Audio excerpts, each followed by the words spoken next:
Hi, I'm Alana, And I'm Maddie. and we are here to talk about the positive effects teachers can have by reading children's books about incarceration in their classrooms. Many people don't realize the devastating consequences that children with one or two incarcerated parents face in school.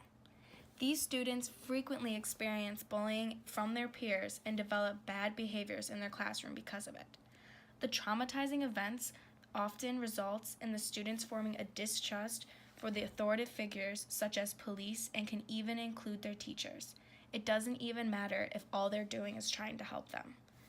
In the article, Children of the American Prison Generation, Student and School Spillover Effects of Incarcerated Mothers, John Hagen and Holly Foster wrote that children of inmates are more likely to face shame and social stigmatization, often resulting in anger, defiance, and low self-esteem. They are also more likely to have problems in school and are significantly less likely to complete high school. Even though teachers are unable to tell if a student in their class has a parent in prison, they need to be more aware that with prison rates growing, the possibility of a children that's in their class has a parent in prison is very high. To raise awareness and to prevent bullying and bad behavior problems, teachers should be reading picture books to their students about incarceration, which will also hopefully form a bigger trust between the teacher and his or her students. Bullying in schools from other classmates can negatively affect students that have an incarcerated loved one, especially if that loved one is their mother.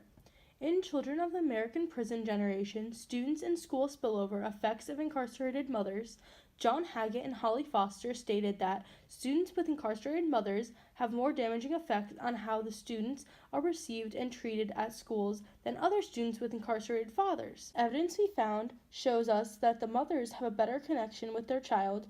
Knowing this, it can affect how they act in school and how others see them. If teachers start to read children's books about incarceration and how it can affect the ones they love most students with and without incarcerated loved ones will be better educated and have a better understanding of what their fellow classmates are going through. Many kids experience firsthand the horrible event of their parents getting arrested. Because of the traumatic events that kids are forced to witness while a parent is getting arrested, they often develop PTSD. This results in the students having a hard time trusting authoritative personnel, such as the police. In Echoes of Incarceration, presented by Upworthy and Sesame Street, a child that witnessed his mother being taken from him explained the confusion that it leaves behind for the children. Kids grow up being taught that police take away the bad guys.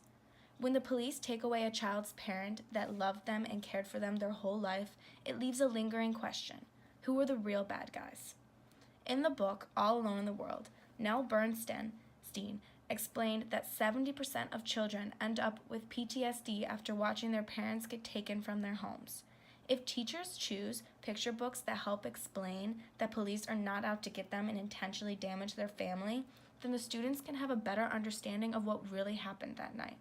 Also, it could help them realize that the police are not bad people and they're just doing their job. Having kids trust authoritative figures will significantly help them in life, especially when they're older. That's why it is important for teachers to help their students understand what had happened to them and to see it clearly. Watching the police take away a parent is very confusing for a child because they don't know quite what's happening to their parent. And they know that police take away bad people, but what does this mean that their parent is? We found that the U.S. incarcerates more people than anywhere in the world each year. This means that a lot of parents of children get incarcerated and can negatively affect how a child grows up. By reading children's books in the classroom, it can help students understand that if their parent happens to go to jail, this doesn't mean their parent is a bad person. By incorporating these books, it will help allow the students to understand what their parent did, and it just needs to be something they did wrong. As a future teacher, I would highly recommend this suggestion, and I will probably use this in my future, as this will allow for teachers to have a stronger bond with their students, especially if one of those students has a parent that's incarcerated. Teachers need to recognize that not all students have the same home life and need to teach more diversely. Reading these books can open up trust in each student. so they are able to have a better understanding of why each student behaves the way they do.